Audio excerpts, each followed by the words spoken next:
एक बार गौतम बुद्ध अपने दो शिष्यों के साथ यात्रा कर रहे थे। एक शिष्य का नाम आनंद था, जो शांत और स्थिर मन वाला था। दूसरा शिष्य चंचल था, जो हर छोटी बात पर विचलित हो जाता था और अपने मन से जूझता रहता था।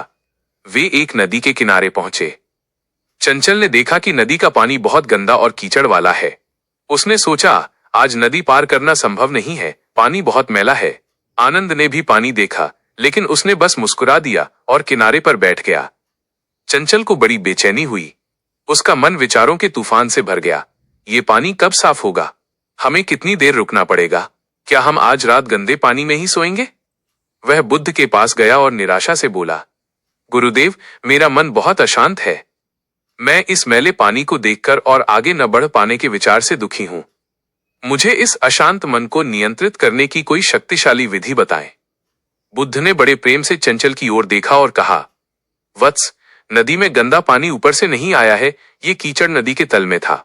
जब तुम यहाँ आए और तुम्हारे पैरों की आहट से नदी की शांति भंग हुई तो सारा कीचड़ ऊपर आ गया। उन्होंने फिर कहा, तुम्हारा मन भी इस नदी के समान है। जब तुम शांत रहते हो तो तुम्हारे भीतर का सत्य, तुम्हारी आंतरिक शांति स्पष्ट दिखाई देती है। लेकिन जब कोई घटना होती है, कोई विचार आता है या कोई समस्या सामने आती है, तो मन के तल में दबे सारे विचार, चिंताएं और इच्छाएं ऊपर आकर पानी को मैला कर देते हैं। बुद्ध ने आगे कहा, अब तुम इस मैले पानी से लड़ने की कोशिश कर रहे हो, इसलिए तुम्हारा मन और अशांत हो रहा है। तुम इसे नियंत्रित करने की कोशिश कर रहे हो, जबकि सबसे शक्तिशाली विधि कुछ और है। बुद्ध ने चंचल से कहा, मन को बल से मत रोको, तुम बस शांत बैठ जाओ और इंतजार करो। चंचल ने बुद्ध के कहने पर शांत बैठकर नदी के पानी को देखना शुरू कर दिया। उसने पानी को साफ करने की कोशिश नहीं की, न ही उसने अपने विचारों को बलपूर्वक रोका। उसने बस पानी को जागरूकता, माइंडफुलनेस के साथ देखा। धीरे धीरे कीचड़ नीचे बैठने लगा। कुछ समय बाद नदी का पानी फिर से साफ और शांत हो गया।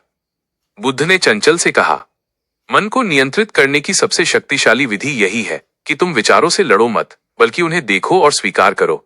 जब तुम बस शांत होकर देखते हो तो विचार और भावनाएं अपने आप बिना किसी संघर्ष के वैसे ही शांत हो जाते हैं, जैसे नदी का कीचड़ बिना छेड़े नीचे बैठ गया। चंचल को अपनी गलती समझ आ गई। उसने सीखा कि मन को नियंत्रित करने के लिए उससे लड़ना नहीं है, बल्कि जागरूकता के साथ उसे देखना है। जब हम विचारों को सिर्फ देखते हैं, उन्हें अच्छा या बुरा माने बिना, तो वे अपनी ऊर्जा खो देते हैं और धीरे धीरे शांत हो जाते हैं। मन को नियंत्रित करने की शक्तिशाली विधि, सार, देखना और स्वीकार करना, माइंडफुलनेस विपसाना। अपने विचारों और भावनाओं को बस देखो, बिना किसी प्रतिक्रिया के, जैसे आप नदी के पानी को देख रहे थे। उन्हें अच्छा या बुरा मत कहो, बस ये एक विचार है या ये एक भावना है कहकर स्वीकार करो।